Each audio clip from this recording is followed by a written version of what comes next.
Chair now recognizes Ms. Ross from North Carolina for 5 minutes. Thank you very much. And I'm pleased that my Republican colleagues are heeding our calls to consider forward-looking policy solutions with today's hearing. And I'm also very pleased that there's some consensus about what we should be doing going forward. In the wake of the COVID-19 pandemic, Democrats have been at the forefront of Congress's work to fortify our nation's biosafety, biosecurity, and biodefense.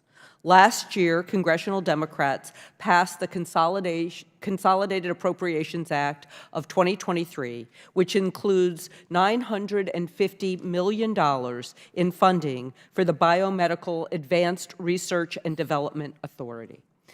BARDA leads our nation's development of medical countermeasures in response to public health emergencies, including chemical, biological, radiological, and nuclear incidents and attacks, as well as outbreaks of emerging infectious diseases.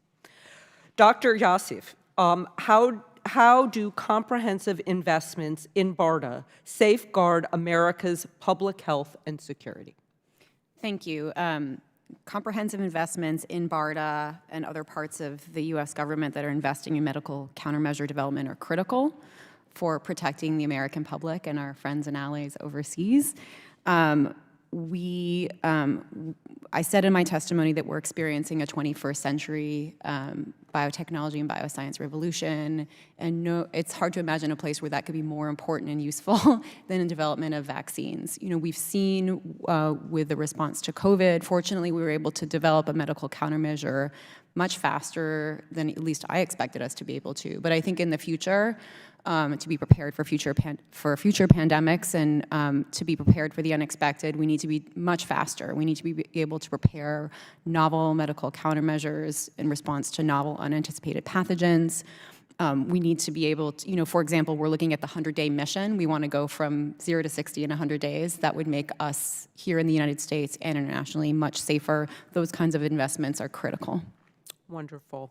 And BARDA also plays a key role in the United States global biopreparedness, as you alluded to, and our partnerships, including on international initiatives to reduce the risk of pandemic influenza through vaccine development, as we discussed, and to advance our arsenal of medical countermeasures against Ebola and other known diseases. What role does BARDA play in fortifying our leadership on pandemic preparedness within the international community? And that's for both of you. But Dr. Yosef first. Sure, I'll be really quick. I think in addition to all the benefits that I just described, I think us making investments in our domestic capabilities and talent pool ensures that we have a seat at the table internationally as we're working with our allies and partners to develop stronger medical countermeasure infrastructure and better capacity generally to detect and respond to pandemics. So, Dr. Parker, do you have anything to add to that? Sure, yes. Yeah, BARDA is absolutely essential for our biodefense, pandemic preparedness, and in fact, Operation Warp Speed and the ability to develop vaccines in 11 months was predicated on investments in infectious disease research and advanced development for vaccines and technologies, and also a commitment to regulatory science. And so we have to continue that, absolutely. But BARDA also plays an international role, actually with the broader ASPR organization and the Office of Global Affairs within HHS. There's been longstanding international collaboration in pandemic preparedness, biodefense, health security, and BARDA is a big player in that within the HHS family and the interagency family, and it's got to continue. Thank you so much.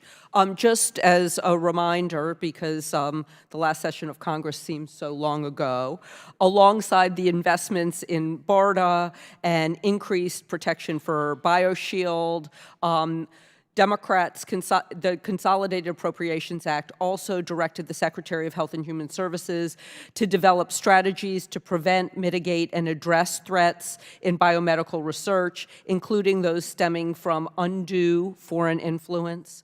It strengthened training for personnel handling biological agents and toxins, and it bolstered federal reporting requirements for the release, loss, or theft of biological agents and toxins. We have much more to do. It appears we'll be able to do that in a bipartisan way, but it's nice to remember that some action has been taken. And thank you, Mr. Chair. I yield back. Gentlelady yields back. Chair now recognizes